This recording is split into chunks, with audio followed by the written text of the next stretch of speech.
bonds. And as you get older and older, they have more bonds in the portfolio to to really manage the volatility. Because as you get older, you don't want to have all your money in equities. Most people don't. Some people do, but most don't because they can't take that volatility. They don't want to lose half their money.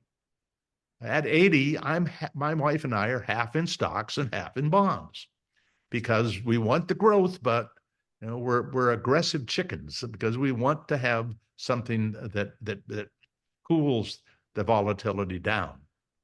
That is all taken care of for you inside of the target date fund. So you graduate from college or you graduate from high school, you go to Vanguard or Fidelity or some other Schwab, some other company, and you put yourself in a target date fund that represents the year you would like to retire.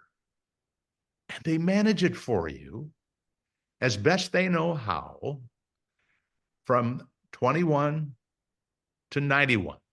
Now, by the way, you're going to retire at, let's say, 65 or 70, but they keep on managing until you die. And you are, this is a study of studies for me. Wharton did a study of $1.2 million 401k accounts at Vanguard. They looked at the returns of those people who were doing it on their own. They didn't need somebody to do it for them versus the people who had it all in target date funds. And the target date funds returns, the portfolios were built to make 2.3% more per year. I'm looking for 0.5% in the hopes of making you another million. And somebody is showing me a way that I don't have to do anything for 60, 70, 80 years. And I'm going to make maybe 2% more. That's a big deal. And one last thing about those funds, if you buy the right ones, the internal expense ratio to do everything for you is 0.08%. So I don't really, know really tiny. how to make anything. Oh, by the way, I would add that if you wanted to make more than just a target date fund, the last half of my book, we're talking millions, is about one baby step you could take that would make you probably 0.5 to 1% more. Just a baby step. You're going to make us read your book. Okay. No, I won't do that to you. No, I will tell you, you put a little bit of money into a small cap value fund, smaller companies than the S&P 500, a long, long history of higher returns, but more volatility. But it's going to be such a small part of your portfolio, you won't even think about it. Okay. So what about 529 accounts for little kids that parents can fund or grandparents can fund? They are wonderful. They are wonderful because they allow that money that's donated, invested, to grow tax-free and distributed tax-free. They too act like a target date fund because they're targeted to when that child is going to start college.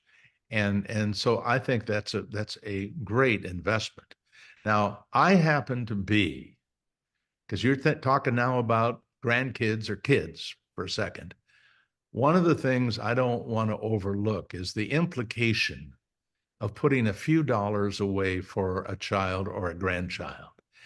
Let's say that you wanted to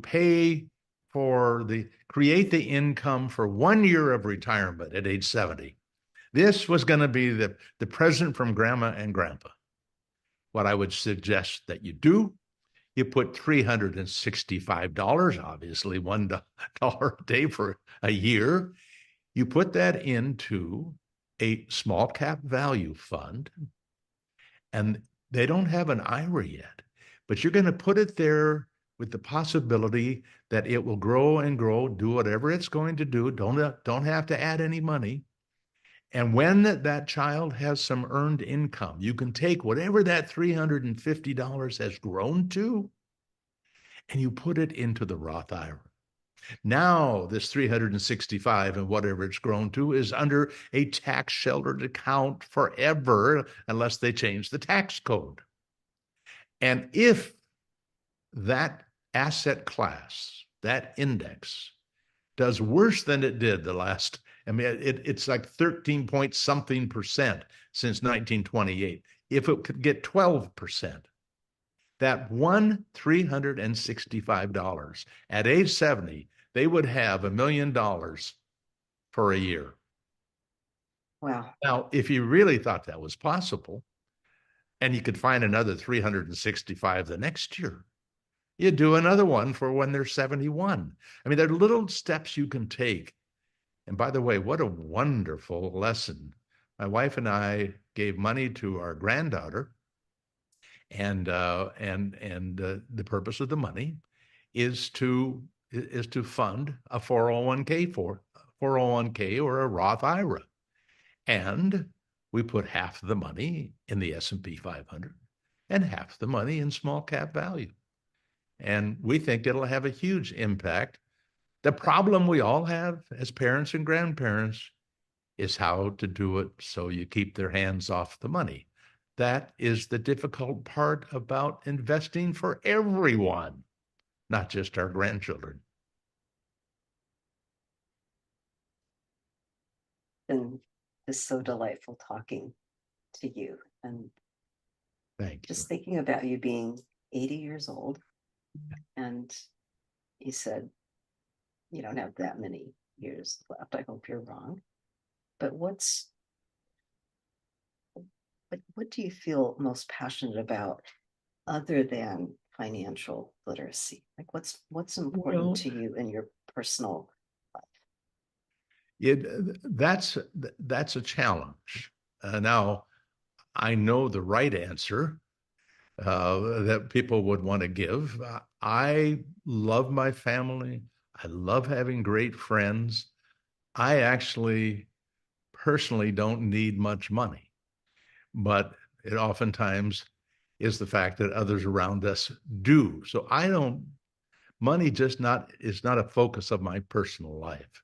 Uh, on the other hand, I got to tell you, the chance to change people's lives, that is just, it's enchanting. It just, like the siren song, calls to those of us who like to do something for others. And I've always been a workaholic.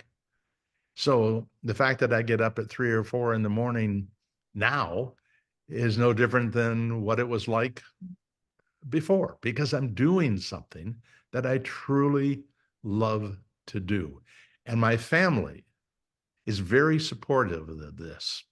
But I do love my time. We just had our two of our three daughters here with us this last weekend, and it was heaven.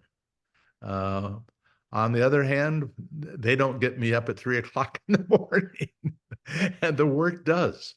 So this is probably I can think of all of the spouses who probably wish that this person who cares so much about this project they're on, and by the way, my project at Western Washington University, I mean, this is over the top. I worked for 10 years to convince the administration there, and they're totally behind it, to offer financial literacy classes about 40 hours over 4 years to every student that goes through there. And that is going to change the lives of many of those kids' parents as well as their kids. And I got to tell you, it's a high for me. It's my drug, I guess. And so it's hard to compete with that. But I try to be a good father. I try to be a good friend. But I know that others have to sacrifice for my passion. That is not unusual. Hmm. It sounds like the people who love you really understand your passion and support you. I I think so. It Yeah. doesn't mean that they wouldn't rather have more of me and have a few people fewer that don't learn how to invest, but these are the decisions that we make, and we hope that we do more good than we do harm. I think just by talking with me for this short amount of time, I I think you're going to make a lot of impact in the lives of the viewers who see this interview. And I'm so grateful to you because you weren't positive that you wanted to talk to me about this. Well, And Avis, I'm in the world of numbers, basically. This book about the biases it was written by one of our other directors because uh, the feeling part is not the part that I'm so good at. The numbers, that's the part that I focus on. And I wasn't really sure how am I going to combine my love of information and sharing information was going to fit with this project that you're on and your passion. And I guess we're going to find out because hopefully I make my email available to everybody, paul@paulmerriman.com. If they think that it was helpful, something, I would love the feedback. I don't make a penny for running the foundation. When I retired, I promised my wife I would never work for money again, and I haven't. Unfortunately, and I can say this, I guess, with a smile, she thought I said I would never work again. But there's a big difference between there is a never big working difference. again versus Yeah, never working for money again. yeah. Paul, you've just shared so much wisdom with us today, and I really think it's going to make a big difference in the lives of I hope people so. who have Thank listened you. to you. And I'm going to tell people to watch this because it's Great. so Thank you, illuminating. Avis. Thank you so much, Paul. Yeah, and good luck with your passion. Thank you.